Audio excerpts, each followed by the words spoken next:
میرے نبی کریم علیہ السلام نے ایک دن صحابہ سے پوچھا، بتاؤ بہترین عورت کون سی ہوتی ہے؟ کون ہوتی ہے؟ آکسفورڈ کی پڑھی ہوئی جی، پنجاب یونیورسٹی جس نے ایم فل کا مقالہ لکھا ہو، پی ایچ ڈی ہو جس نے پی ایچ ڈی کی ہو نمل یونیورسٹی سے، ایک کراچی یونیورسٹی کی ڈگری ہولڈر ہو کہ باہر سے ایم بی بی ایس کر کے آئی ہو، کون افضل ہوتی ہے؟ کہ یا جو اچھی گفتگو کرے، نماز پڑھے، عبادت کرے وہ افضل؟ کوئی تو ایسی وجہ ہوگی نا۔ صحابہ سے حضور نے سوال پوچھا تو صحابہ نے بھی مختلف جوابات دیے۔ کسی نے کہا حضور پنجگانہ نماز پڑھنے والی، اور میں بات تمہاری ٹھیک ہے پر تم میری مراد کو نہیں پہنچے۔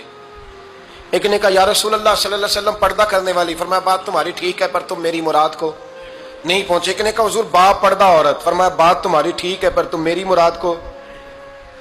حضرت علی کہتے ہیں بیٹھا میں بھی تھا بیچ، لیکن میں بھی مراد کو سمجھ نہیں پا رہا تھا، حالانکہ شہر علم کے دروازے کا نام مولا علی ہے۔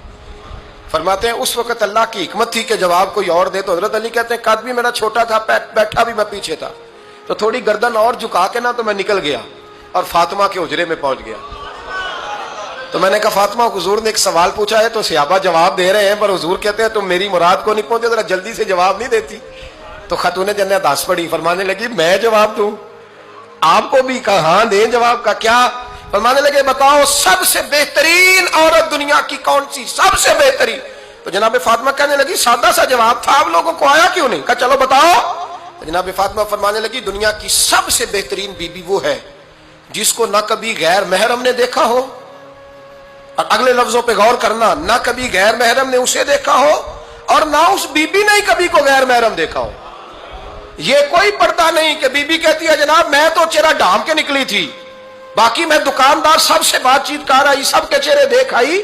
حضرت فاطمہ نے بتایا کہ تیری آنکھوں کا بھی پردہ ہے، اور وہ روایت وہاں الگ موجود ہے کہ حضور نے حضرت عائشہ صدیقہ ام سلمہ سے کہا کہ عبداللہ ابن مکتوم نابینا ہے تو پردہ کرو۔ تو یہ نابینا اس سے پہلے سیرت نگاروں نے لکھا ہے کہ ایک دن یہ اس سے پہلے حضرت فاطمہ کے گھر چلے گئے حضور کے ساتھ، تو نبی کریم علیہ السلام نے جب ان کو لے کے حضور داخل ہوئے تو جناب فاطمہ نے آنکھیں جھکا لی، پردہ کر لیا۔ تو حضور نے فرمایا بیٹی وہ تو نابینا ہے، تو عرض کرنے لگی حضور مجھے تو نظر آ رہا ہے نا۔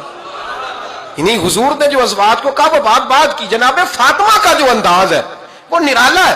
تو حضرت علی کہتے ہیں جناب فاطمہ نے جواب دیا کہ بہترین عورت وہ جس نے نہ کبھی غیر محرم دیکھا ہو اور نہ غیر محرم نے کبھی، وہ بی بی نے بھی کبھی غیر محرم بندہ نہ دیکھا ہو، دیکھا ہی نہ ہو اس نے۔ یہ پوائنٹ ذرا مشکل ہے، سمجھنے والا ہے۔ تو حضرت علی کہتے ہیں میں وہاں سے گردن جھکائی اور بیچ آ کے بیٹھ گیا، بات ابھی جاری تھی۔ حضور نے فرمایا آتا ہے کسی کو جواب؟ تو کہتے ہیں میں نے ہاتھ کھڑا کیا، میں نے کو حضور آتا ہے، تو حضور مسکرا پڑے، فرمایا چل بتا۔ میں نے عرض کی حضور بہترین عورت وہ ہے کہ نہ کبھی اسے غیر محرم نے دیکھا ہو نہ اس نے کبھی غیر محرم دیکھا ہو۔ تو حضرت علی کہتے ہیں شاباش مجھے ملنی چاہیے تھی نا۔ حضور مسکرا پڑے، کہنے لگے میں نے تو پہلے ہی کہا ہے فاطمہ تو بدعت منی، فاطمہ میرے جگر کا ٹکڑا ہے، میں نے تو بڑا پہلے کہہ دیا ہے۔ تو کہتے ہیں صحابہ میری طرف دیکھنے لگے کہ یہ تو تعریف فاطمہ کی ہونے لگ گئی ہے۔